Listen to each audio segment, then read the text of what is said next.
और एक रिक्शा चलाने वाला व्यक्ति मिसाइल मैन बन सकता है, राष्ट्रपति बन सकता है, प्रधानमंत्री बन सकता है, और इस देश के अनेक राज्यों में कोई अगर मुख्यमंत्री बन सकता है। राजनीति की बात नहीं करना चाहता हूँ, मैं आपसे यही कहना चाहता हूँ कि आपके एम बड़े होने चाहिए। जब तक आपके एम बड़े नहीं होंगे, मुझे नहीं लगता कि आप बड़े होंगे, और एम बड़ा होगा तो ही आदमी बड़ा हो सकता है। हमारी मंजूमे में बहुत सारे इकोनॉमिक्स के बारे में उन्होंने बताया, इकोनॉमिक्स क्या है, कैसी है, ग्लोबल इकोनॉमिक्स की भी बात की, इंडियन इकोनॉमिक्स की भी बात की, और उसके प्रिंसिपल्स क्या होते हैं, डिसीजंस क्या हुआ, कैसे आया, हमारी सरकार ने किस प्रकार से इसके ऊपर काम किया, उसके बारे में भी प्रकाश डाला। मैं कुछ बातों से आपसे संबंध नहीं हूँ। जो एम्प्लॉयमेंट की आपने बात की, हमारे पीले सर ने हैं, उन्होंने बताया कि हमारे पास वर्किंग पॉपुलेशन है, हमारे पास वर्किंग पॉपुलेशन, ये सच है। इसके बाद में हमारे देश ने कई कंट्रीज के साथ एमओयू किए हैं, तो रुपीस और डॉलर के पेमेंट के लिए, ये भी बात सच है। लेकिन इसके बावजूद भी हमारे देश के अंदर एम्प्लॉयमेंट बढ़ा नहीं है। अगर कोविड के बाद आप देख लीजिए और इसके पहले भी देख लीजिए, आज दुनिया के अंदर रिसेशन आया, दुनिया के अंदर एम्प्लॉयमेंट घटा है, लेकिन भारत के अंदर भी घटा है। उसके बहुत सारे कारण हैं। क्यों?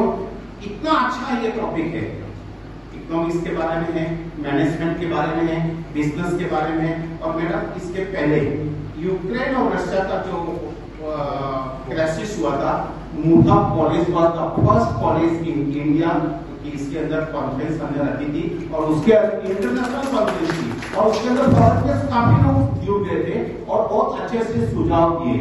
आप पेपर प्रेजेंट करने के लिए यहाँ आए हो, तो मैं समझता हूँ कि सिर्फ पेपर प्रेजेंट करने के लिए आप नहीं आए, आप बहुत उसकी स्टडी किए होंगे, बहुत डीपली नॉलेज लिया होगा।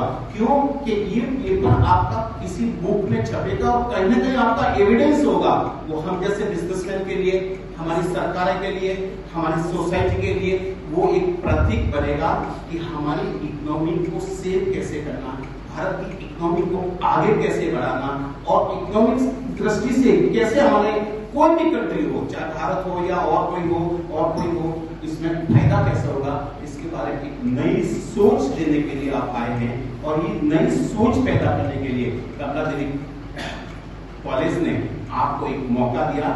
मैं इसके चेयरमैन, प्रिंसिपल और आईपीसी कोऑर्डिनेटर और उनकी पूरी टीम को बहुत बहुत धन्यवाद दे रहा हूँ कि इस प्रकार के प्रोग्राम हमें प्रसिद्धि के लिए नहीं चाहिए, हमें और की चीज के लिए चाहिए, हमें चाहिए कि जो हमारा एम और एम्बिशन है, बच्चों को आगे बढ़ाना, स्टूडेंट को एडवांस करना, करंट अफेयर्स देना। और ये तभी हो सकता है कि आप जैसे सब विद्वान लोग यहाँ आएंगे और अलग अलग तरह की बातें हमारे स्टूडेंट के सामने रखेंगे, और जो देश का फ्यूचर, ये नए प्रोफेसर से, असिस्टेंट प्रोफेसर से जो कल के लिए लड़ रहे हैं और कल के लिए अपना एम रखे हैं, उनका भी मैं समझता हूँ कि मानसिक और बौद्धिक विकास होगा, और इसके लिए एक कॉन्फ्रेंस बहुत आवश्यक है।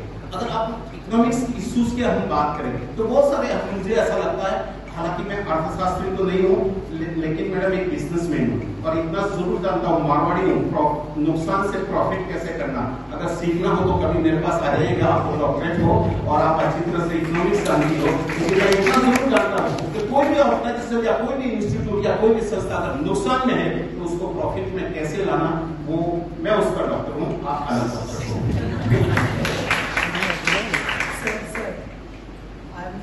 Community. It's not question of speaking Marwari, Gujarati and this. Now we are discussing on economy and how we can improve the economy of India and global economy. So I am very much impressed with you, ma'am, कि आपने बहुत अच्छे से suggestions दिए, लेकिन ये तो बोलने की बात रहती है कि, लेकिन एक बात सच है, हम कॉलेज चलाएंगे, घाटे में कितने दिन चलाएंगे? अगर घाटे में चलाएंगे तो हम आपको क्वालिटी नहीं दे पाएंगे, क्वालिटी नहीं दे पाएंगे मींस हम आपको कॉन्फ्रेंस नहीं दे पाएंगे, हम आपको अच्छा चेयर नहीं दे पाएंगे, हम एसी नहीं लगाएंगे। और ये सब वातावरण बनाने के लिए बहुत जरूरी है, to create atmosphere, all this things are very essentially. तो इसके लिए क्या आया?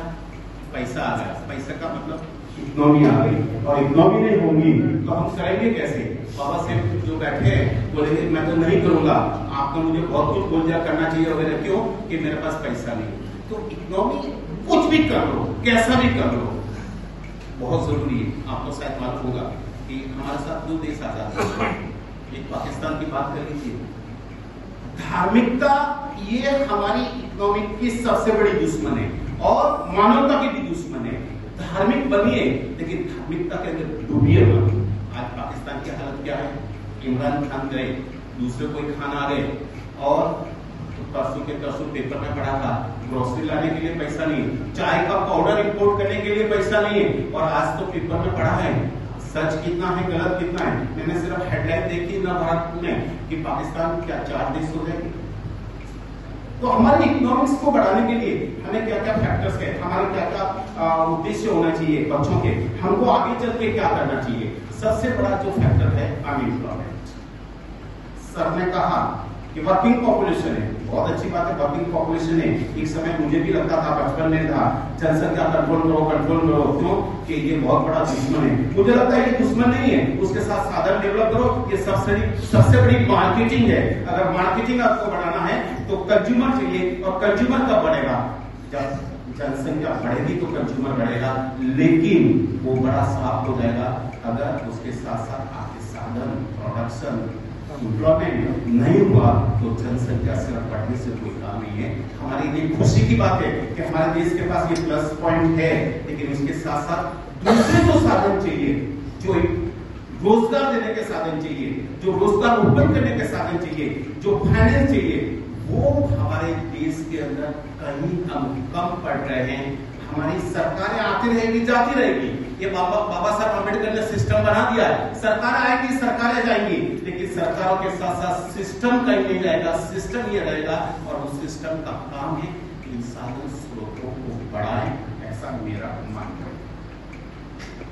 पुअर एजुकेशन, सर ने बहुत बड़ी बात कही, डॉक्टर दिलीप सर ने, एजुकेशन क्या होना चाहिए, एनएसएस क्या होगा, ये क्यों हमने लाया, क्यों इंट्रोड्यूस किया, क्यों कि आपको कहीं तो भी एक चलन मिले, एक बढ़ावा मिले, आपको एक अपना आपको सोचने की मानसिक जो शक्ति है और आपका मानसिक विकास बने।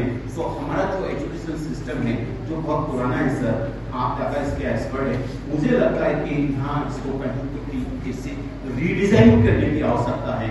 और अगर हम समय के साथ नहीं चलेंगे तो एक दवाई की दुकान थी और 50 साल पहले विक्स फार्मूला 44 चलती थी, आप किए होंगे बचपन में, बहुत इफेक्टिव दवाई है, लेकिन इसके बाजू में मार्केट दूसरी आ गई और उसने और कोई फार्मूला लाया, उसका पैकिंग अच्छा, उसका वो सब कुछ, उसके सेल्समैन आते हैं और इंग्लिश में बात करते जाते हैं, टाई लगा के आप कैसे आते हैं, और विक्स फार्मूला 44 वाला वही बाबा आजम के जमाने से चल रहा है, तो विक्स फार्मूला 44 अच्छा होती है, वो भी दूसरी दवाई की मार्केटिंग हो गई और वो मार्केटिंग में चलना लगा। तो हमको मार्केटिंग और सिस्टम इसको सुधारना पड़ेगा, और हमको भी उसके साथ साथ अपने को अपडेट करना पड़ेगा। और अपडेट का मतलब करंट अफेयर्स, एडवर्टाइज भी करनी पड़ेगी, सिस्टम बदलना पड़ेगा, पैकिंग बदलनी पड़ेगी। तो ये सिस्टम उसमें आते हैं। हालांकि ये सब कॉमर्स का सब्जेक्ट है, आप सब पढ़ते हो, पढ़े हैं और पढ़ते भी रहोगे और पढ़ाते भी रहोगे, तो ये ऐसा होना चाहिए। इसके बाद पूरा इंफ्रास्ट्रक्चर ये भी नहीं होना चाहिए, उसमें भी ज्यादा सुधार होना चाहिए। और रिजिड लॉ, कानून हमारे ऐसे होने चाहिए जो फटाफट फाइल जानी चाहिए, फटाफट हमारा पास होना चाहिए। मैं आपको एक कानून की बात करता हूँ, अगर मैं एग्रीकल्चर की बात करता हूँ, अगर हिंदुस्तान आजाद होने के बाद में अगर आप देखेंगे तो बहुत सारे इकोनॉमिस्ट हैं, आपके आईपीसी कोऑर्डिनेटर भी इकोनॉमिस्ट हैं। हमारी जो अच्छी इकोनॉमी थी वो फार्मिंग थी, और आज भी कोविड के अंदर आप देखिए तो सबसे ज्यादा अगर हिंदुस्तान को अगर इकोनॉमी दी है तो फार्मिंग ने दी। लेकिन फार्मर के लिए ऐसे कानून क्यों जो उनको रास्ते पे आना पड़ा? डॉक्टर स्वामीनाथन ने क्या कहा? डॉक्टर स्वामीनाथन एक बहुत बड़े वैज्ञानिक थे और उन्होंने एमएसपी के बारे में डेफिनेशन दी थी कि हमारे किसानों को एमएसपी कैसे मिलना चाहिए और एमएसपी की डेफिनेशन क्या होनी चाहिए। आज वो एमएसपी की सब डेफिनेशन पूरी बदल दी गई है। वो एमएसपी की जो डेफिनेशन डॉक्टर स्वामीनाथन ने दी थी वो कंप्लीट चेंज हो गई, और इसीलिए हमारे कानून ये जो किसान लोग हैं उनको एजुकेशन करना पड़ा और आना पड़ा। अगर हमको हमारे भारत की इकोनॉमी बढ़ानी है तो हमारे को एग्रीकल्चर के अंदर नया डिजाइन करना पड़ेगा, उनको एडवांस एजुकेशन देना पड़ेगा। अरे सिर्फ गेहूं और बाजरा कब तक उगाओगे भाई? आज का जमाना कहीं और हो गया, हमको एक्सपोर्ट करना है, हमको कॉमर्शियल क्रॉप उगाना है, हमको फ्रूट्स उगाना है, हमको वेजिटेबल्स उगाना है, जिससे किसान के हाथ में पैसा आए और वो आत्महत्या नहीं करे। अगर देश का विकास चाहिए तो सबसे बड़ी ये भी बात होना चाहिए कि कोई भी व्यक्ति इस देश के अंदर आत्महत्या नहीं करे, और वो आर्थिक कारणों के कारण आत्महत्या नहीं करे। आत्महत्या और कोई कारण से क्या होगा वो भी नहीं होनी चाहिए, लेकिन आर्थिक कारणों से आत्महत्या नहीं होनी चाहिए। और हमारी जो कृषि एक अर्थव्यवस्था थी, या अर्थ मतलब जिससे हमारे को पैसा मिलता था, एक बहुत बड़ी व्यवस्था थी, उसको भी मुझे ऐसा लगता है कि हमको डिजाइनिंग करना अति आवश्यक है। सब तक क्योंकि आपने इश्यूज बोले हैं, तो ये भी हमारे इश्यूज है कि इनको हमको मॉडर्न करना पड़ेगा, उनको फिर से रीडिजाइनिंग करना पड़ेगा। और इस प्रकार से हमारा कृषि महाविद्यालय यूनिवर्सिटी है, लेकिन कितने तालुका के अंदर आपको महाविद्यालय कृषि का, उनके पास पैसा भी नहीं। कोविड के अंदर हमने देखा तिवारी सर की कॉलेज पर, आपकी कॉलेज पर, मेरी कॉलेज में हम सफर हो रहे हैं। क्यों? एडमिशन नहीं ले रहे स्टूडेंट। क्यों? कि हमारे पास पैसा नहीं है। 3, 4, 5 हजार रुपए भी उनके पास नहीं है। यह हकीकत में सच है। तो हम हमारी सरकारों को, हमारी सिस्टम को यह भी देखना पड़ेगा कि हर तालुके के अंदर कृषि महाविद्यालय हो और उसको फ्री एजुकेशन दिया जाना चाहिए। क्यों? कि एजुकेशन जो आज दिया जा रहा है वो डेड इन्वेस्टमेंट है, लेकिन ये 25 साल के बाद एजुकेशन में जो डेड इन्वेस्टमेंट है वो उगेगा और वो हमारे देश हित के लिए काम करेगा, वो मानवता हित के लिए काम करेगा और वो मानव बनाएगा, ऐसे मुझे लगता है। ये भी एक बहुत बड़ा फैक्टर है। इसके बाद में हमने जो मैडम ने ऑयल प्राइस की बात की, मैडम मैं मानता हूँ रशिया से हमारा कॉन्टेक्ट हुआ है, 20-25% रेट से भी हमको कम से ऑयल मिल रहा है। लेकिन दूसरी बात यह कि सरकार की इस बात को जरा देखिए कि आज हमारी इकोनॉमी किस स्टैंडर्ड पे चली, किस रास्ते पे चल रही है। मैडम फॉर यू, अगर हमारे पास जिस ढंग से आता है कच्चा तेल और हम किस भाव में बेच रहे हैं, अगर वो पैसा अगर हमारे देश में नहीं आए और हमारी सरकार के पास नहीं आए, तो पाकिस्तान की और हमारी इकोनॉमिक परिस्थिति में कोई फर्क नहीं पड़ेगा। इसको आप नोट करिएगा कि कितना सरकार हमारा पैसा इससे कमाती है ऑयल से, और बाकी का कहां। तो इसका मतलब हमारे पास साधन नहीं है, हमारे पास स्रोत नहीं है, हमारे पास एम्प्लॉयमेंट नहीं है, हमारे पास और सिस्टम नहीं है। ये सब हमको डेवलप करना पड़ेगा और सरकार को ये सोचना पड़ेगा कि मुनाफा कमाना ही सरकारों का काम नहीं है।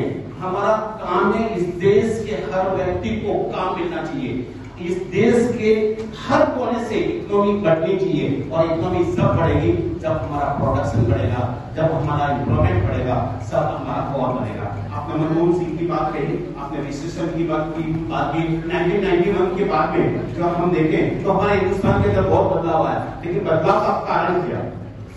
कारण मनमोहन सिंह डॉक्टर नरसिम्हा राव जी के कैबिनेट में फाइनेंस मिनिस्टर थे और उसके बाद वो प्राइम मिनिस्टर बने और वो अर्थशास्त्री थे। तो उनको मालूम था कि हमारे इधर क्या करना चाहिए और कैसे करना चाहिए। तो एजुकेशन इसमें बहुत महत्व रखता है। मैं समझता हूँ कि इसके ऊपर हमको ध्यान देना चाहिए। दूसरी बात, जब हमारी इकोनॉमी को बूस्ट करना है तो हमारे पास कुछ काम चाहिए, हमारे पास पैसा चाहिए, हमारे हाथ में पैसा चाहिए। जब पैसा आएगा तो परचेसिंग पावर बढ़ेगी, परचेसिंग पावर बढ़ेगा तो प्रोडक्शन बढ़ेगा, और प्रोडक्शन बढ़ेगा तो हमारा एम्प्लॉयमेंट उसकी तरफ भागेगा। मनरेगा का आप ले लीजिए उदाहरण, अगर मनरेगा जैसी योजना नहीं आई होती इस देश के अंदर तो आज उस ग्रामीण के व्यक्ति के हाथ में पैसा नहीं आता। अगर उसके पास पैसा नहीं आता तो मैं समझता हूँ कि आज जितना अच्छे से हमारा चल रहा है तो मनरेगा का बहुत बड़ा योगदान है। हमारी सरकारों को चाहिए कि मनरेगा जैसी स्कीम को लाए। हमारी सरकारों को चाहिए कि हर आदमी के और ग्रामीण भाग तक जाए। दूसरा, हमारी जो एक्सपोर्ट इंपोर्ट पॉलिसी है उसको भी रीडिजाइनिंग करना पड़ेगा। देखिए हम पेट्रोलियम इंपोर्ट कर रहे हैं, हमको डॉलर्स के रूप में देना पड़ रहा है। मेरे ख्याल से रशिया से थोड़ा सा आपने वो किया है और उसमें रुपीज या कुछ ऐसा और कंट्री के साथ हुआ है, लेकिन सबसे ज्यादा पैसा हमारा डॉलर्स के रूप में चला जाता है। तो हमको एक्सपोर्ट इंपोर्ट पॉलिसी को भी रीडिजाइनिंग करना पड़ेगा और हमारा इंपोर्ट कम हो और एक्सपोर्ट ज्यादा हो। और एक्सपोर्ट जब ज्यादा होगा तो हमारा स्किल डेवलपमेंट जो कार्यक्रम सरकार का है उसमें हमारे हर आदमी की मतलब जो प्रोडक्शन है या उसकी प्रोडक्शन करने के लिए जो व्यक्ति है उनकी स्किल को बढ़ावा देना पड़ेगा। सिवाय उसके मुझे नहीं लगता कि हम एक सरकार का या सरकार कोई भी हो, या भाजपा कांग्रेस की बात नहीं है कि 5 ट्रिलियन डॉलर इकोनॉमी का जो एम एंड एम्बिशन है उस तक हम पहुंच पाएंगे। मुझे ऐसा लगता है। बहुत सारा कारण है, बहुत अच्छा टॉपिक है मैनेजमेंट के बारे में, बिजनेस के बारे में, लेकिन मैं इतना समय नहीं लेना चाहता हूँ क्योंकि हमसे एक से एक एक्सपर्ट है, सीमा मैडम है, सर है, कारवारी सर है वगैरह, और आप सबके हम सुनने के लिए आए हैं क्योंकि मुझे नफकी और मैं समझता हूँ आपके जो सजेशंस होंगे वो बहुत वैल्यूएबल सजेशंस होंगे, भारत की इकोनॉमी को आगे बढ़ाने के लिए होंगे, और जो भी त्रुटियां भारत की इकोनॉमी में कहीं हो रही है, आपके ये जो पेपर प्रेजेंटेशन होंगे, आपके सजेशंस होंगे, कोई ना कोई तो उसको लेगा और उसको आगे बढ़ेगा। मैं कमला देवी कॉलेज के चेयरमैन प्रिंसिपल आईटीसी कॉलेज को फिर से धन्यवाद देता हूँ कि आपने एक बहुत ही अच्छा सब्जेक्ट जो समय की पुकार है, आज के समय में इसी प्रकार के सब्जेक्ट चाहिए, और आफ्टर दैट आपके जो नॉलेज को अपडेट करेगा। मैं समझता हूँ कि बहुत ही अच्छा आपने इस ये सेमिनार या अरेंज करके काम किया, इसलिए मैं धन्यवाद देता हूँ। स्टूडेंट आपको मैं बोलना चाहता हूँ कि हमेशा आप एम बढ़ा रखिए। आप यूपीएससी एमपीएससी के लिए जाइए, अगर आप यूपीएससी एमपीएससी में पास भी नहीं होते तो उसका सिलेबस इतना वास्ट होता है, आपको 10-10, 12-12, 13-13 घंटा पढ़ना पड़ेगा। You will become a master, you will become a master. कोई आपको ठग नहीं सकता, कोई आपको फंसा नहीं सकता है। आपको डिसीजन लेने की क्षमता बढ़ेगी। कोई जरूरी नहीं है कि आप आईपीएस बने, कोई जरूरी नहीं है कि आप आईएएस बने, कोई जरूरी नहीं आप आईआरएस बने, लेकिन मैं ये समझता हूँ कि वो आपको नॉलेज इतना बढ़ेगा, और आपको जब नॉलेज बढ़ेगा तो आपको आपके डिसीजन लेने की क्षमता बढ़ेगी, और डिसीजन लेने की क्षमता बढ़ेगी तो आपको दुनिया के अंदर कोई फंसा नहीं सकता है। आप अपने फेस और अपने नाम से जाने चाहिए। मुझे यहाँ बुलाया, मान सम्मान दिया और बोलने का मौका दिया, इसलिए धन्यवाद। जय हिंद, जय भारत।